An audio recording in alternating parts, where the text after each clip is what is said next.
Faut-il faire toute son éducation ou s'agit-il simplement d'ajustement? Ce nouveau partenaire, cet homme, est-il éducable dans l'intimité? Et c'est donc un travail qui peut prendre des mois, voire des années? Ou a-t-il besoin d'être ajusté à votre sensibilité, à votre sensualité et à ce qui vous convient sexuellement? Bonjour à toutes et à tous, je me réjouis de vous retrouver pour cette nouvelle vidéo. Si vous ne me connaissez pas encore, je suis Bénédicte Anne, votre love coach depuis 2004. J'ai déjà écrit 4 livres sur l'amour et le développement personnel et comment occuper sa juste place. Et je suis une experte en relations amoureuses. J'accompagne les hommes et les femmes qui souhaitent être heureux en amour à attirer directement la bonne personne, sans passer par la case, courtes histoires, trahison, je n'étais pas prêt, et autres comportements classiques que l'on trouve assez facilement aujourd'hui dans le monde de la rencontre. Chaque jour, je poste une vidéo pour vous aider à maîtriser les nouvelles règles du jeu amoureux et à comprendre quelle est votre part de responsabilité dans le choix de vos partenaires précédents. Car le point commun entre toutes ces personnes qui ont partagé votre vie et vous, eh bien c'est vous. Donc vous êtes forcément impliqué. Si ça n'est pas déjà fait, n'oubliez pas de vous abonner à ma chaîne. Vous trouverez le lien ci-dessous et à cliquer sur la cloche pour être prévenu de chacune de mes nouvelles vidéos. Si vous habitez en région parisienne, sachez que j'organise un café de l'amour coaching lundi 12 septembre à 20 h au Café du Pont-Neuf. Vous trouverez les infos pour vous inscrire ci-dessous. Et si vous souhaitez être connecté, je vous retrouve dimanche 18 septembre à 20 h pour un Zoom sur le thème « Les 3 clés qu'on ne vous avait jamais partagées et que vous ignoriez et qui vous ont empêché jusqu'à présent de rencontrer la bonne personne ». Je vous les livrerai. Nous allons voir 2 cas de figure dans cette vidéo. Le premier qui est un homme dont il faut faire toute l'éducation sexuelle et le second qui est un homme qui a besoin d'être ajusté à ce qui vous convient et à ce qui vous fait plaisir. Commençons par celui qu'il faut même pas rééduquer mais carrément éduquer. Plusieurs femmes m'ont exprimé leur frustration, leur inquiétude, leur sensation de décalage face à des partenaires qui finalement se comportent au lit soit comme des petits garçons, soit comme des adolescents pressés, quand ils ne sont pas dans un manque de désir quasiment permanent. Par ailleurs, j'ai reçu plusieurs fois des couples. Dans certains cas, l'homme était catholique, mais pas toujours. Il y a même un cas où il avait le physique du catholique, il avait les expressions, le côté coincé, mais il vient d'un milieu profondément laïque et anticlérical. Donc il n'y a pas de règles. Mais le point commun à tous ces hommes, c'est qu'ils ont une sexualité de petits garçons. Ce qui amène les femmes à se poser cette question, est-ce que je vais entreprendre une éducation sexuelle ou est-ce que je lâche l'affaire? En fait, je dirais c'est une question d'âge. Si vous avez déjà vécu en couple, si vous avez eu une sexualité épanouie, si vous avez une bonne connaissance de votre plaisir, de votre façon de relationner dans l'intimité, si vous aimez faire l'amour, si ces moments de douceur vous conviennent et que vous avez plus de 40 ans, j'aurais tendance à dire laissez tomber.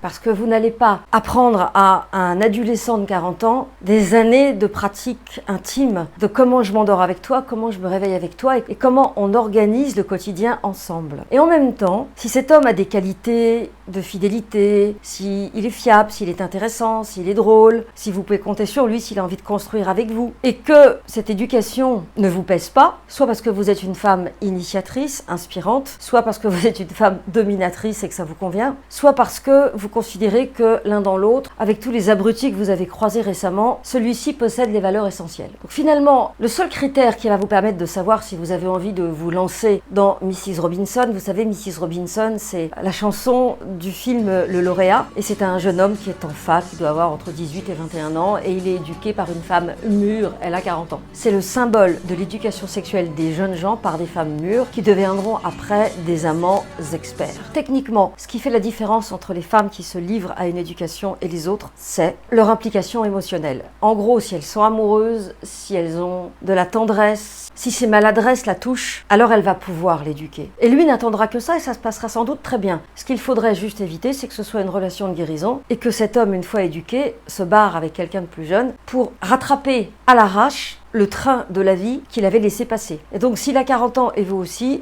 et si vous avez en plus déjà des enfants, c'est pas évident. Maintenant, si vous n'avez pas d'enfants et que vous avez envie de construire tous les deux et que vous êtes pleine d'émotions et de tendresse pour ses fragilités et pour ses maladresses, foncez. À l'inverse, s'il vous agace, si vous avez l'impression d'avoir un autre enfant à la maison, lâchez directement l'affaire. Rassurez-vous, la plupart du temps, vous êtes face à des hommes qui ont été formatés par leur précédente compagne, parfois 20 ans, 40 ans avec la même même, parfois plusieurs tranches de vie de 5 à 10 ans, avec différentes femmes, tout dépend de votre âge et du sien bien sûr. J'ai une de mes coachées qui a rencontré un homme qui a 63 ans, qui est veuf, et qui n'a fait l'amour qu'avec sa défunte. Ma coachée a été mariée pendant 30 ans, mais elle a connu d'autres hommes après. Elle a pu connaître différentes saveurs et le peu qu'elle a entreaperçu dans leurs échanges l'inquiète énormément. Et là, c'est un vrai cas d'école. On peut se demander si cet homme a besoin de réapprendre le sexe, l'intimité, sans avoir l'impression de trahir sa défunte épouse, ou si cet homme était déjà pas au top au lit, ou si encore il a enterré son sexe dans la tombe. En d'autres termes, peut-être a-t-il signé un contrat implicite, comme quoi il n'avait pas le droit de se servir de son bas-ventre. Naturellement, les veufs ne constituent pas la majorité des partenaires que vous allez rencontrer. Sont des hommes qui ont eu un passé, qui ont fait l'amour plein de fois avec la même personne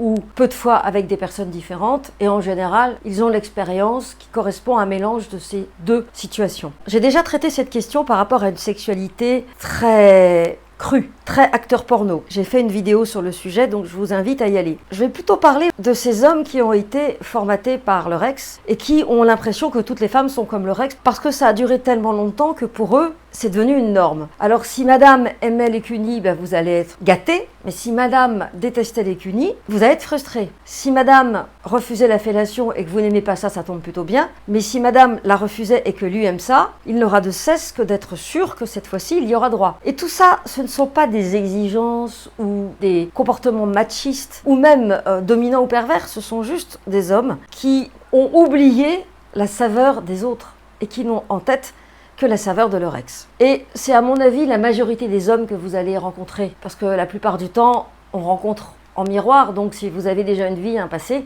vous allez rencontrer quelqu'un qui a normalement une vie, un passé comme vous. Alors après, que ce soit une vie de jeune homme avec 5 ans de vie commune et 5 ans d'aventure, ou une vie de cadra avec 10 ans de couple et le reste c'était des aventures et parfois des histoires de 2 ans, ou une vie de sexa qui a eu 5 vies ou 3 vies, l'un dans l'autre, vous arrivez à un stade où vous êtes finalement en phase en termes d'expérience. C'est d'ailleurs ça qui fait que c'est intéressant, parce que vous allez peut-être vous emboîter directement sans rien avoir à faire. Mais si ça n'était pas le cas, ne vous dites pas que vous êtes tombé sur un mauvais numéro ou un cassos, vous êtes tombé probablement sur quelqu'un qui a besoin de compassion et surtout d'un petit temps d'ajustement. Ne considérez pas que la première fois, si l'érection n'est pas au rendez-vous, vous êtes tombé sur un impuissant.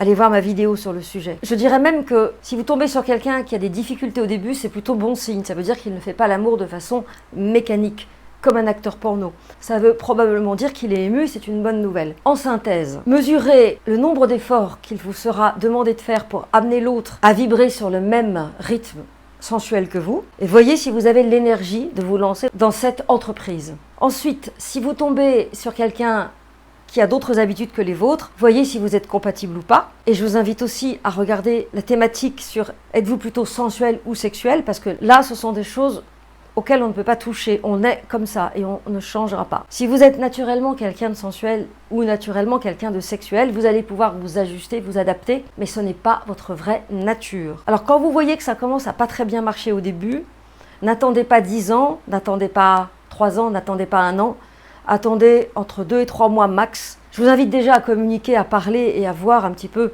comment vous pouvez vous ajuster. Et sinon, je vous invite à consulter. Soit si c'est un problème technique, un sexo pour lui, soit éventuellement si tous les feux sont verts, rencontrer un coach, un thérapeute qui va vous aider à identifier les éventuels blocages qui font que cet homme a priori ne s'autorise pas une sexualité épanouie. Merci d'avoir regardé cette vidéo jusqu'au bout, merci de la liker si elle vous a plu, de la partager si vous pensez qu'elle peut aider des personnes de votre entourage, et à demain pour une nouvelle vidéo.